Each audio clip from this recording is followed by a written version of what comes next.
One of the most useful features of this new site is the ability to join and create groups.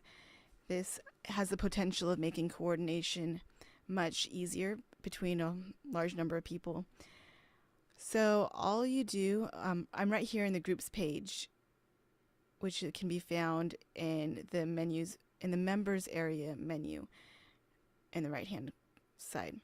All right, so right here is a list of groups. If I were not logged in, I'm a member of all these groups because I created them all. But if I weren't, you can see there's an assortment of public groups, and there's also a private group here at the bottom.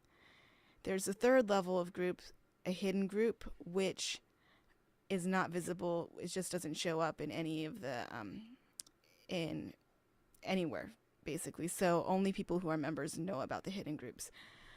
So if I were not logged in, there would be the option to join the public group. I could just hit it and I'd join automatically. Or for a private group, it would say request. And in that case, a group moderator or whoever created the group would basically accept me into the group. Sometimes there's fellowship or whatever, and not everybody needs to know about it.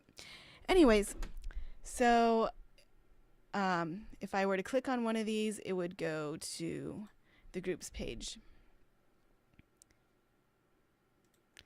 So by now this should look pretty familiar. This is just like your profile page, only it's basically the profile page for the group.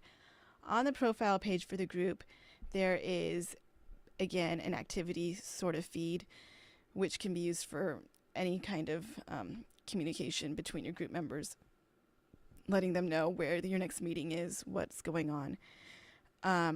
You have a place where you can create a document to share with the members of the group. So, you can set the permissions so anyone who's a member of the group or just the group administrators can edit that. You can view and manage the members right here. You can set up a rendezvous with your group members, and you can also create group events. So this is super handy.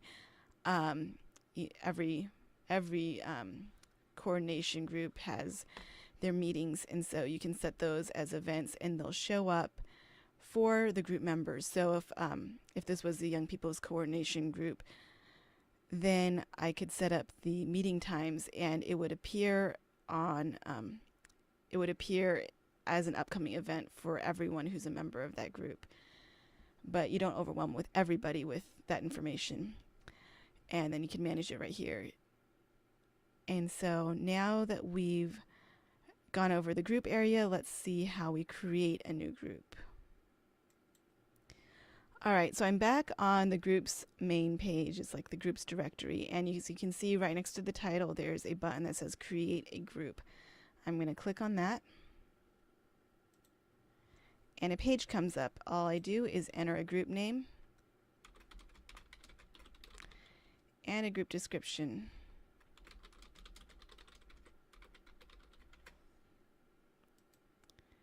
I click on the bottom, click on the button on the bottom.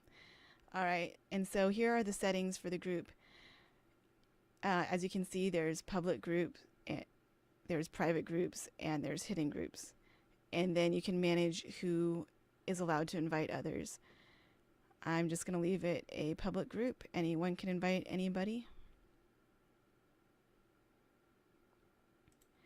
And here you have the option of disabling BuddyPress docs.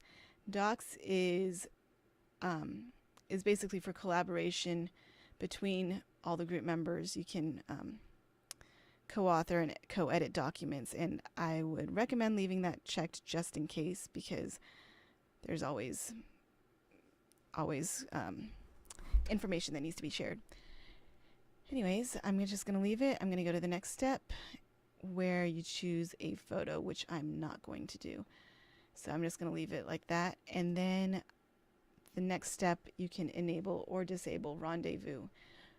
If your group is never going to have any meetings or get-togethers, then you can leave it unchecked. But if you ever need to decide on meeting times, it might be a good idea to activate it.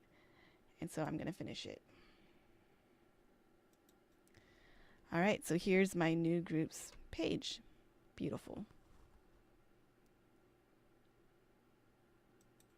isn't it?